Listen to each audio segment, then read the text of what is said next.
Hello. Okay, so first question first. Am I audible or am I not audible? So anyone who can hear me out, who has joined the live session, can just comment and tell me if you can hear me correctly or if there's any issue with the audio. Because this will be a bit lengthy discussion. I'll try to discuss all the numbers and the facts. These are estimates because basically I'm not from DRDO. I have not seen the missile test and I have not studied the wreckage of the missile. So if I'm talking about the Nirbhay cruise missile test failure, or the name has been changed now, but it is still Nirbhay missile. So this will be my analysis as to why the crash happened and why the test was cancelled. And in this video, we'll discuss anything.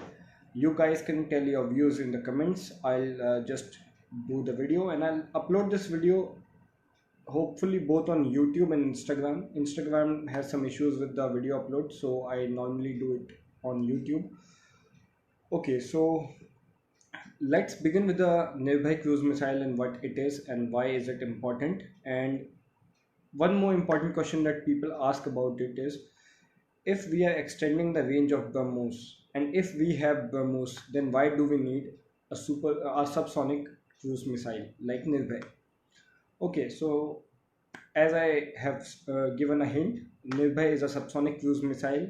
The speed of the missile is zero point 0.8 Mach to zero point 0.9 Mach, which means that it is slower than the speed of sound.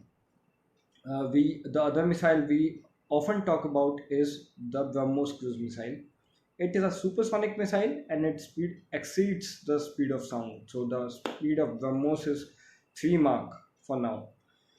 So there are few differences and there are few requirements as to why we need a subsonic and a supersonic missile. And when the world is shifting to hypersonics, why subsonic missiles still are very important.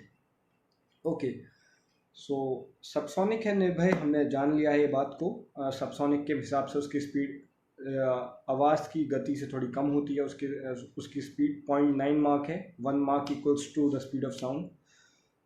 अब the advantage of a subsonic missile is the cost. The cost of a Nirbhay missile is going to be comparatively very less compared to a BrahMos, which is a supersonic missile. Mainly because BrahMos का use होता है एक ramjet engine जो उसकी speed को supersonic बनाने में help करता है. तो ब्रह्मोस यूटिलाइजेज अ रैमजेट इंजन, वाइल एक नॉर्मल सबसोनिक मिसाइल को उसकी ज़रूरत नहीं होती है. इसलिए उसकी कॉस्ट फैक्टर ज़्यादा अच्छा होता है. सेकेंड हमारी रिक्वायरमेंट है, the second requirement we have about subsonic is the range. BrahMos की range is limited three up to 300 kilometres till now. कुछ साल पहले हमने उसे एक्सटेंशन करने की कोशिश की है and now we are doing 450 kilometres BrahMos. But till now the range of BrahMos was 300 kilometers and Nirbhay was supposed to be a missile which will strike at the target at distance of 1000 kilometers or so. So Nirbhay was a long range subsonic cruise missile. ये दो points हैं बहुत important. और third major important point, the third major important point is that BrahMos is a joint venture. BrahMos का काफ़ी component Russian है. BrahMos has a major component coming from Russia, while Nirbhay is totally now indigenous, because earlier it also had engine from Russia and all, and seeker from Russia and all systems. But today they are trying to replace the main engine of the missile with a Manik turbofan engine. A Manik turbofan indigenous है, Manik is indigenous और Manik उसे आगे future में power करेगा. So these are the points about the Nirbhay cruise missile. So recently, अभी 2 दिन पहले 3 दिन पहले, as you know, DRDO is on fire. DRDO is doing tests left and right. They have been testing a lot of missiles, a lot of systems, torpedoes and whatnot. So they also conducted a missile test of Nirbhay. Or in 1 month, this is the first failure. The first failure of DRDO जो हुआ है. And failure is not a bad thing. Failure teaches you a lot of things. Failure teaches you what mistakes you make, and the weapon failing during trials is much better than the weapon failing during the wartime. So Nirbhay during the trials failed. Within the 8 minutes of the test. It was brought down. It was self-destructed with the help of kill switch. So this is what we came to know of the test. This test was very important because it was the first test with our Manik turbofan engine, and Manik is indigenous. Abhi tak ka we were using Russian engines. Now it is an Indian engine. And as soon as DRDO failed the test, people started questioning DRDO. People started saying things like, we should not have this missile. This missile has been in development for too long, and all sorts of things. People have been saying a lot of things, and people also say that we do not require Nirbhay because we have BrahMos. So मैंने बता दिया ऐसा कि हमें क्यों ज़रूरत है निर्भय की अलग से और ब्रह्मोस की अलग से, ये तो मैंने बता दिया स्टार्टिंग में. अब मैं बताता हूँ कि मैं क्यों मानता हूँ टेस्ट फेल हुआ, एंड मैं ये क्यों मानता हूँ मानिक का फेलियर नहीं है या फिर इंजन फेलियर नहीं है. As many of the experts said that Manik engine must have failed, Manik start नहीं हुआ, the engine did not start at all. So I call bullshit. ऐसा कुछ नहीं हुआ था. मैं इसके पीछे के लॉजिक बताता हूँ. See, initial stage of the missile flight is with the help of a solid booster, solid rocket booster होता है, उससे initial flight होती है. एंड मिसाइल का जब तक टर्बोफैन या इंजन किक इन नहीं करता है तब तक वो सॉलिड बूस्टर मिसाइल को इनिशियल स्पीड देता है. अब लोगों का कहना यह है कि सॉलिड बूस्टर ने काम किया, मिसाइल फ्लाइट में गई, लेकिन main engine did not kick in, main engine start नहीं हुआ. सो इसको लेके मैं गलत मानता हूँ, क्योंकि मैं आपका यूट्यूब में डालूंगा क्या नक्शा था टेस्ट का और क्या फ्लाइट पाथ था, मैं वो डाल दूंगा. उसमें आप देख सकते हैं कि मानिक को मैन्यूवर करना था. मतलब मानिक सीधे पाथ में नहीं उड़ रही थी, मानिक को टर्न्स लेने थे और बहुत कुछ करना था. ये निर्भय की कैपेबिलिटीज़ है. अगर मेन इंजन स्टार्ट नहीं होता तो मिसाइल 1 मिनट के अंदर डिस्ट्रक्ट हो जाती, या मिसाइल 1 मिनट के अंदर पानी में गिर जाती, या 2 मिनट ज़्यादा से ज़्यादा. बिकॉज जो इनिशियल बूस्टर होता है उसकी लाइफ होती है 30 सेकेंड, 1 मिनट, ज़्यादा से ज़्यादा 2 मिनट्स की. उसकी लाइफ आपकी 8 मिनट की नहीं होती है. टेस्ट को 8 मिनट बाद अबॉर्ट किया गया. सो इसका मतलब ये होता है कि 8 मिनट तक मिसाइल फ्लाई कर रही थी, 8 मिनट तक मिसाइल सही से काम कर रही थी. जब मिसाइल 8 मिनट तक काम कर रही थी और सॉलिड बूस्टर की एज 1.5 मिनट 2 मिनट की होती है लाइफ साइकिल, सो क्या मिसाइल इतना उड़ पाती without the main engine kicking in? और अगर इंजन स्टार्ट नहीं भी हुआ मान लेते, तो क्या डीआरडीओ को इंटरवीन करना पड़ता और टेस्ट को अबॉर्ट करना पड़ता खुद से, किल स्विच से? मुझे नहीं लगता ऐसा होता. डीआरडीओ का intervention was not required if the engine did not start. तो मेरा मानना यह है कि इंजन ने अपना काम किया. अब वो कितना एफिशिएंटली किया, क्या उसका परफॉर्मेंस पैरामीटर्स था, ये सब तो अभी टेस्टिंग के लिए गया हुआ है. क्या उसका रिक्वायर्ड थ्रस्ट उतना ही था, नहीं था. सो ये बात इम्पॉर्टेंट है. अब मैं देता हूँ आपको कुछ नंबर्स, और ये नंबर्स एस्टिमेट्स हैं. ये नंबर्स थोड़े ऊपर नीचे हो सकते हैं बिकॉज मैंने रफ कैलकुलेशन कर रहा हूँ अभी आपके सामने. मैंने कहीं कोई पेपर नहीं पकड़ा है, कुछ है नहीं. काश पकड़ लिया होता, थोड़ा ईजी होता कैलकुलेशन करना. सो मान लेते हैं कि सॉलिड बूस्टर का जो स्पीड मिसाइल को देता है, उसकी स्पीड 1.5 मार्क से 2 मार्क हो जाती है. 1.5 मार्क मान लेते हैं, वैसे इतना ही होता है, इससे ज़्यादा नहीं होता. सो मान लेते हैं कि निर्भय का सॉलिड बूस्टर जो था उसने 1.5 मार्क की स्पीड दे दी. और 1.5 मार्क का मतलब मान लेते हैं कि 0.5 किलोमीटर्स पर सेकेंड की आपकी स्पीड थी. तो अगर मानते हैं कि 30 सेकेंड के लिए इंजन चला तो 15 किलोमीटर्स हुआ. 1 मिनट के लिए इंजन चला तो आपके 30 किलोमीटर्स हुए. और 1.5 मिनट के लिए अगर आपका चल गया या 2 मिनट के लिए आपका चल गया तो 60 किलोमीटर्स आपका मानिक के बिना मिसाइल ने फ्लाई कर लिया. 2 मिनट बहुत ज़्यादा बोल दिया मैंने, लेकिन एस्टिमेट ले लो. और 2 इतना चल गया है तो मिसाइल बिना मानिक इंजन के 60 किलोमीटर या 30 किलोमीटर उड़ गई. इफ़ वी एस्टिमेट 1 मिनट की लाइफ आपके वो बूस्टर की एट 1.5 मार्क की स्पीड, दैट इज़ फाइन. अब बाकी का 6 मिनट्स क्या हुआ होगा? बाकी के 6 मिनट आपका मानिक इंजन चलना चाहिए, या फिर 7 मिनट या 6 मिनट, और उसकी स्पीड होगी आपकी सबसोनिक, बेसिकली 1 मार्क से थोड़ा कम. हम मान लेते हैं 300 मीटर या 0.3 किलोमीटर्स पर सेकेंड. अब आप वो 7 मिनट को मल्टीप्लाई कर दीजिए सेकेंड से, कि कितने सेकेंड होते हैं, उसको आप मल्टीप्लाई कीजिए 0.3 से. तो आप पाते हैं कि मिसाइल ने कुछ 100 किलोमीटर्स से ऊपर फ्लाई किया. और जो नेविगेशनल मैप है उसके according missile should manoeuvre now. Missile को या तो मैन्यूवर फेज में आ जाना चाहिए था, या मिसाइल को टर्न लेने की ज़रूरत हो गई थी। वो तुम पॉलिटिक्स से बोला करो, you have lost touch a sincere follower. Okay भाई शुगर डैडी जी, आप फिर आ गए हैं तो that is a good thing. But ये तो मिसाइल की बात चल रही थी। मैं आई थिंक आपको अगर नंबर्स पता है तो मुझे भेज दीजिए, that will be a big help from your side. So मैंने जैसे बताया कि मिसाइल चली गई है आपकी 100 कुछ किलोमीटर्स, अब उसे मैन्यूवर करने की ज़रूरत थी, और ये यहीं पर डीआरडीओ ने उस टेस्ट को अबॉर्ट किया। सो मेरा जो पर्सनल बिलीफ है या मेरा जो पर्सनल मानना है कि मिसाइल का फेलियर आपके इंजन का नहीं था, ये आपके गाइडेंस सिस्टम का फेलियर था।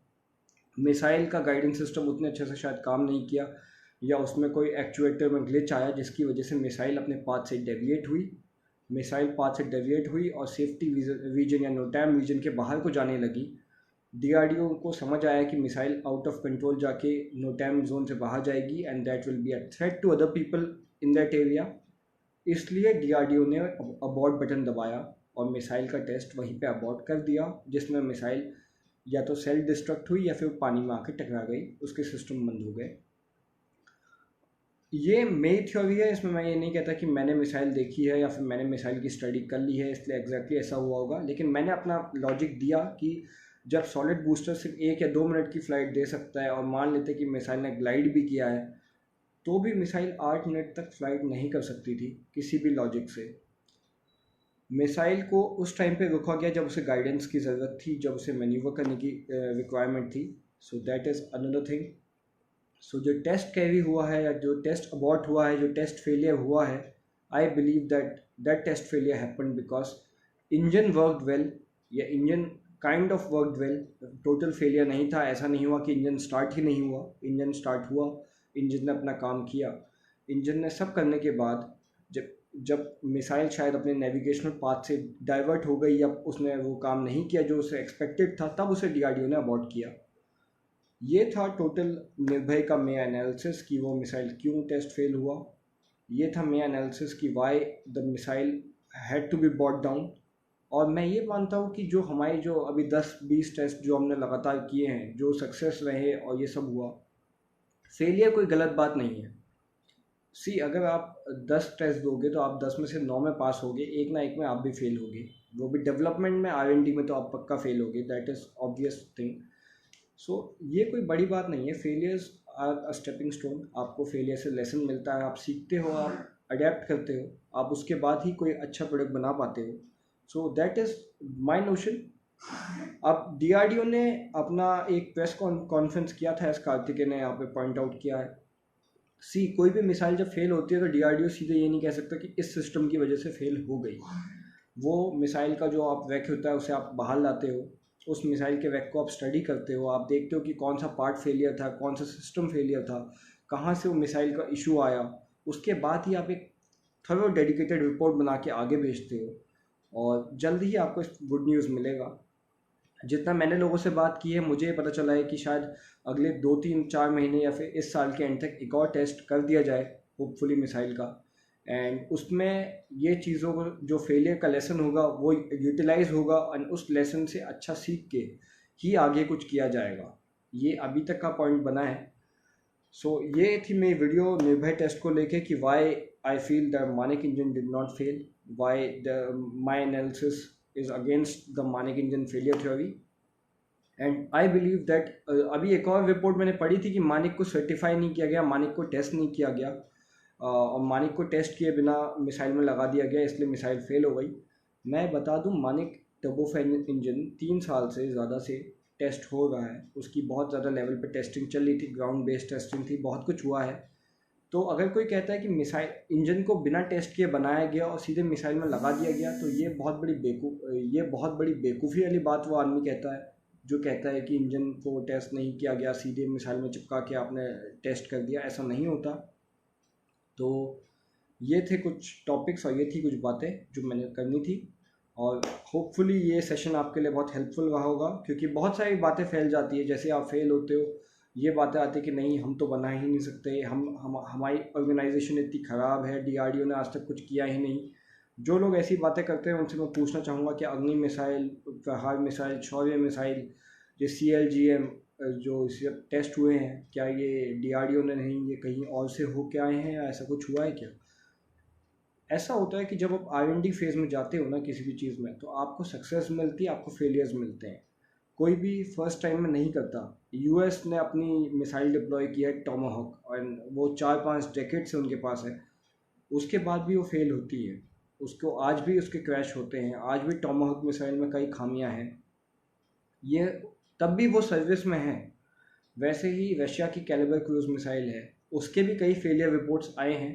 तो क्या वहाँ फेलियर्स नहीं आते? और वो तो डिप्लॉयड सिस्टम है, they are not even testing, they are deployed, they are inducted. So अगर आप एक इंडक्टेड सिस्टम और एक डिप्लॉयड सिस्टम में, आप समझ रहे हैं क्या डिफरेंस है कि इंडक्शन के बाद डिप्लॉयमेंट होता है, तो देख लीजिए कि ऐसे फेलियर्स तो होंगे, आगे भी होंगे। होपफुली इस साल के एंड तक हमें निर्भय को लेके काफ़ी अच्छी खबर सुनने को मिलेगी। सो ये था live session about my analysis of Nirbhay cruise missile failure. इसके बाद 1-2 दिन में शायद we'll do another live session. उसको एक हॉट टॉपिक है आजकल का, उसको लेके हम टॉपिक करने की कोशिश करेंगे। जिन लोगों ने हमें यूट्यूब पे सब्सक्राइब नहीं किया है, चैनल को सपोर्ट नहीं करते हैं, काइंडली चैनल को यूट्यूब पे भी सपोर्ट कीजिए। बिकॉज ऐसा है कि आपका जो ये इंस्टाग्राम है ना, ये मेरी काफ़ी वीडियोस को डिलीट कर देता है, काफ़ी में कभी कभी तो हैक हो जाता है पूरा इंस्टाग्राम ही। इसकी वजह से मेरा पूरा नेटवर्क चले जाता है, मेरा पूरा काम गायब हो जाता है।